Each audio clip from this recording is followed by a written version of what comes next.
Hello everyone. Thanks for joining me today in exploring the experiences of United States Marine Corps First Sergeant Samuel Wilson. He is currently serving as the Headquarters Company First Sergeant, 1st Marine Regiment, 1st Marine Division, Camp Pendleton, California. We will begin by learning of his upbringing and how his early experiences in regards to family life, on the streets, and on sports teams helped to shape his current leadership perspective. One thing that is for sure is that ever since a young age, First Sergeant Wilson exuded confidence and stood out as a leader amongst the pack.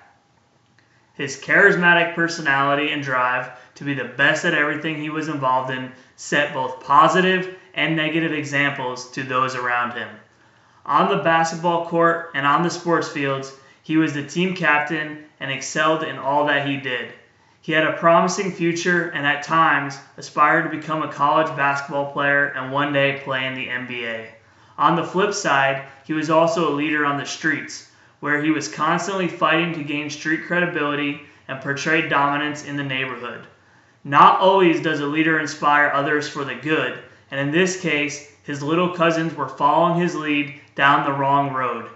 It was around age 18 that First Sergeant Wilson reached a turning point in his life. At this point, he caught some charges with the legal system, but was ultimately found not guilty. This was a real eye-opener for him and realized that he needed to focus his confidence, his drive, refusal to fail, and will to influence others and to be the best in a more meaningful light. What better way to do so than by joining the most elite fighting force in the world? He didn't know much about the Marines, but he sure did know they were the roughest and the toughest, and he only wanted to be part of the best. Having been fortunate enough to grow up with both of his parents, he distinctly recalls each of their leadership styles in the household. He greatly admired his father for his work ethic, his selflessness, and how he cared for his family. He gave him leeway to make his own mistakes and to utilize these scenarios as learning experiences. On the other hand, his mother was very strict on him at all times. Looking back at all the times that Samuel butted heads with his parents, he realizes that a combination of both of his parents' qualities have contributed to the man he is today. First Sergeant Wilson credits the lessons he learned from his mistakes as well as by observing the mistakes of others as the reason he made it to his current position as a first sergeant and still being a Marine after almost 20 years. After having run into trouble in his early career for gravitating back to his old ways of fighting and drinking, not once, but 4 times, he was now facing his 4th non-judicial punishment and faced getting kicked out of the Marine Corps. It was at this moment that one of his leaders at the time put policy to the side and decided to give him another chance as he saw potential in him as a person and as a Marine. Being a first sergeant in the United States Marine Corps is no small task. First Sergeant Wilson is the senior enlisted advisor to the commanding officer and is responsible for the well-being of 300 personnel assigned to the unit. Unlike many other leadership roles, this one requires 24/7 commitment. First Sergeant Wilson's definition of leadership was to inspire others to walk with him and to always do right by him. He believes that he can achieve this by taking care of followers, treating them right, building mutual trust, exercising logic, and providing them with opportunities and options. His specific philosophy encompasses the notion that his followers do not work for him, but rather work with him. He expressed the importance of situational awareness as a leader. Why is this, you ask? Well, every person and every situation require a different style of leadership. For this reason, it is important for him to observe environmental factors and behaviors of individuals in order to deliver the most effective and appropriate leadership style possible.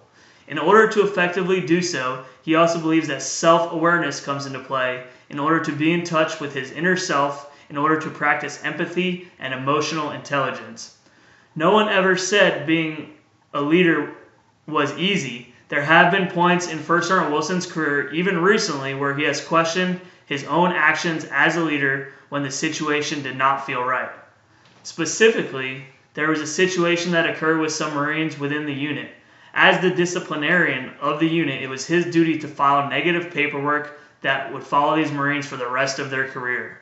Drawing on his own perspective and experiences that he had been through in the past, he felt that this particular situation could have been more effectively dealt with through a bit of mentoring and coaching, almost like the tough love he received from his leaders in the past. First Sergeant Wilson was in an ethical dilemma. Should he take the politically correct measure and document the infraction as prescribed by policy, or should he take matters into his own hands and handle the situation as he sees fit? Well, I wouldn't want to leave you wondering. He did as any good leader would do. He found the right balance. He had the individuals sign the negative paperwork but did not put it into their record. From my own perspective, this was an ethical decision as it maximized the benefit and minimized the damages for all parties involved. Adaptive leadership also comes into play when changing leadership roles. While First Sergeant Wilson was a drill instructor from 06 to 08, his billet changed numerous times, which forced him to self-reflect and think about his roles and all that he was trying to accomplish and adjust accordingly. First entering the drill field, he was a kill hat, which required him to be super intense at all times, causing recruits to cry and want to quit training. This was necessary as it was his sole purpose to get recruits to conform. As time progressed to a new role as the heavy hat, his responsibility was now to teach recruits knowledge. He realized that in order for them to best retain knowledge, they needed to be in a less stressful environment, so he adjusted accordingly, taking on more of a mentor role. Finally, he became the senior drill instructor of the platoon, where he transitioned to being the father figure for the recruits, where welfare and success were his top priorities. He was required to show more empathy and be a lot more reserved when he initially started off.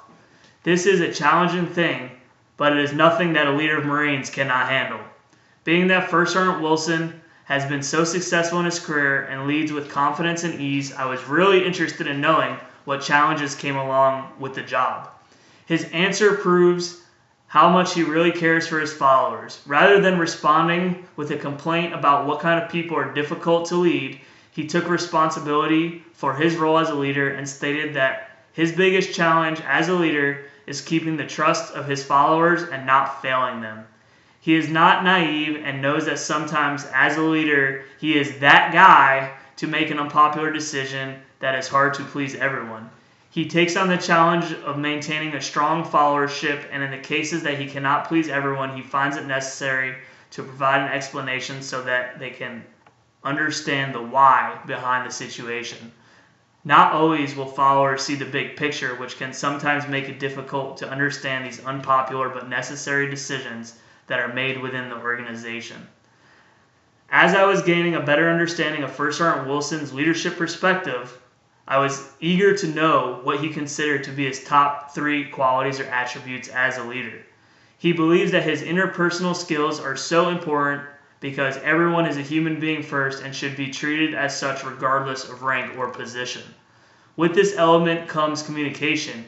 He has the ability to effectively listen, provide feedback, and read body language. Most importantly, he embodies leadership by example, leading from the front with confidence and motivation at all times. Do not be fooled, though. He recognizes that every good leader must also be a good follower. First Sergeant Wilson would like to leave you with 3 success tips for any aspiring leaders. 1. Decisions. Do what you believe is right and do not waver from that regardless of any influences. As long as you can explain your stance, that is all that matters. 2. Take responsibility for your actions, both successes and failures. 3. Never forget where you came from. Draw on your experiences and develop your subordinates to their maximum potential. As the interview with First Sergeant Wilson came to a close, I soon became to have a clear understanding of why I gravitated towards him as a leader and mentor when I initially met him just 4 months ago. He and I have very similar leadership perspectives and practices, which has created a mutual trust and a cohesive professional relationship.